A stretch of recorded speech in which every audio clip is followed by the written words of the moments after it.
First aid is the initial help you provide, but you will need to activate the Emergency Medical Services, or the EMS, to help you and take over the treatment of the patient. It does not matter which emergency service you require, the phone number is the same. Delaying in activating the EMS will affect the patient's chance of recovery, increases pain, and can lead to further complications. The number you need to call is 999, or you can call the European-wide emergency number of 112. They both work the same. You can dial from a mobile or a landline phone.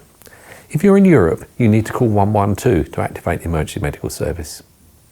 When you're making the call, think about putting your phone on hands-free or speakerphone so you can still deal with the patient while speaking to the emergency services. By doing this, they can guide you through what you need to do. Depending on what's happened, they'll rate the call in terms of priority. For example, if you have a patient who is not breathing, it will be a Category A call, and help will be sent as a priority. If it's someone with an injury that's not life-threatening, like a fractured arm, an ambulance will be sent, but it will not be a high category as a cardiac arrest. First, you'll be asked which service you require. This could be ambulance, fire, police, coast guard, mountain rescue, or any other service. The EMS may send out other services as well as the one you think you want, as they may be able to help you. You need to say briefly what's happened so that the operator can help you better. If they need to know more, they'll ask you. The EMS can decide exactly what services to send and how many of each unit. You'll need to give them exact instructions on your location. Tell them exactly where you are and any other information that they're likely to need. If you do not know your exact location, consider using What 3 Words or location apps on your phone that can give you your exact location down to a 3-meter square. The EMS may be able to track your location using a landline number or track your mobile location from cell towers. The operator can stay on the line and give you help and guidance and also reassure you. They can help you the best they can to give you confidence to deal with the situation that you're faced with.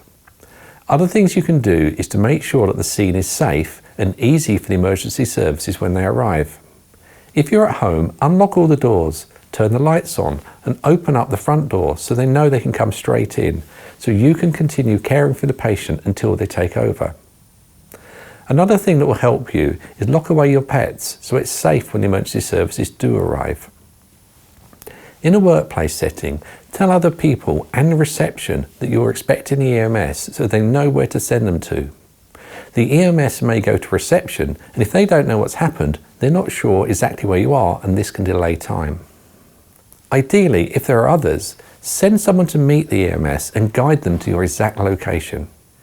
If you're getting someone else to call the emergency services, give them clear instructions like, can you go and dial 999 and ask for an ambulance? Tell them we have a non-breathing adult and we're delivering CPR. We're at 22 Westside Centre, London Road, Colchester, and come back and tell me what they say.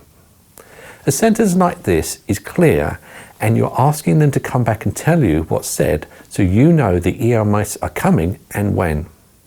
There are other ways to call emergency services. It may be you're working offshore in a boat or in a remote area, or an area where mobile phones do not work. In these cases, you may be using two-way radios or satellite phones to activate emergency medical services. Make sure you know how to use these and where they're kept, avoiding delays in an emergency. If you're hard of hearing, you can also notify the emergency services by text messages. On the download area of this course, we've put a leaflet on how to set this up. Finally, if you've called the EMS and they're on their way and anything changes or you need an update, you can call them back again and they'll stay on the line if needed to help you.